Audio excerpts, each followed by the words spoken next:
One of those who had to flee Amin's regime is Rosemary Chibombo. Now 74 years old, Chibombo ended up in Kenya, where she lived for 18 years. Chibombo, an economist by profession, landed her first job at the then Ministry of Community Development and Probation in 1968 after her return from studying in America. 2 years later, she applied and got a job in Uganda Commercial Bank as a manager. My friend called Teopista Nakafero and I don't know whether it was a test or whatever, we were promoted to be managers. Little did she know that this job would soon cause her to leave the country of her birth and flee into exile. After working for about, I don't remember, 6-8 months, there was a customer, a young man, very flashy. He would come and deposit money, withdraw, deposit, withdraw. Then one day,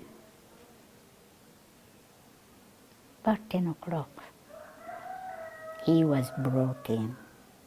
3 men, and they wanted me to show them his account. Because they were claiming he was stealing money from Nassur's shop.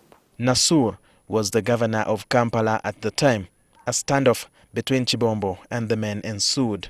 That boy had been beaten thoroughly. They knew how to beat. He came in bleeding. Bleed, he could hardly walk. He was sitting there on the ground, shaking. He said, Chibombo, show them the account. I said, I am not going to show them the account. Why? Because when you are well, you are the first person who is going to take me to court. Chibombo stood her ground despite the threats from the men. So one of them said, haven't you heard of people in Namamve and Mabila Forest and the beaches? I said, yes, I have heard, but I will not be the first, nor the last. Nothing is going to move me. Don't bother. So they went quarreling. You know, at that time, people had no idea that they were women managers. And I think that is how I survived. As she went home at the end of the day, she told her father and her supervisors at the bank's headquarters about what had happened. It had not occurred to her at the time that her bravery would lead her into trouble. It's about 5-6 days. The mother of the girl who was working for me came at night and told me, you know something, Mommy, you must go. Because one of those men you told us rents at the houses where I stay. And I overheard them saying, this manager,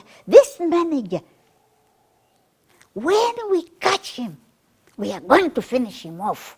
Next day, I went to Larry's, I booked a ticket, and I got a lorry. I came home, packed my belongings. I went to see father. He told me it is better to be in exile than to bury you. You go. Before leaving for Kenya, she had informed her husband, who was living in the United Kingdom at the time. Chibombo says her husband left the UK and flew to Kenya, where his employer, the East African Posts and Telecommunications Corporation, had relocated most of its employees and headquarters. For a young family, settling in Nairobi was not an easy task, as Chibombo explains. So I tried to get a job. Nobody in Kenya could touch a Ugandan, give them jobs, especially in banks. She says for the 18 years she spent in Kenya, she failed to master the Kiswahili language, but her neighbors had found a way of talking to her because she shared their phone. So what I did, when I had gone to visit my husband, when he was in London, I had bought a sewing machine. So I started sewing for people. And I was very, very successful. And when the community broke up, my husband became a carpenter. In 1991, after Chibombo lost 3 siblings in a relatively short span of time and she was unable to be there for their burials, she decided it was time for her to return to Uganda. When I got the news, I ran to my bedroom and started crying. And I started thinking seriously, am I not being selfish by not showing these children their roots? What if something happens to me? She says the family returned to a Uganda that had gone to the dogs. Nobody cares about integrity. Nobody cares about anybody else except themselves. It is at this point that she praised the late Idi Amin Dada and Dr. Milton Obote on values, especially integrity. This bribing, this stealing from where you were working was not acceptable. It was not. You got scot-free? How? Most of the good schools in the regions were done by Obote. And not in a wishy-washy manner, but structures which can stand time. Let us give credit where it is due. Yes, they did the bad things, but they had the good side also. I don't know how many years it will take to instill that integrity in the population of today. Rosemary Chibombo counts herself lucky to share her exile story.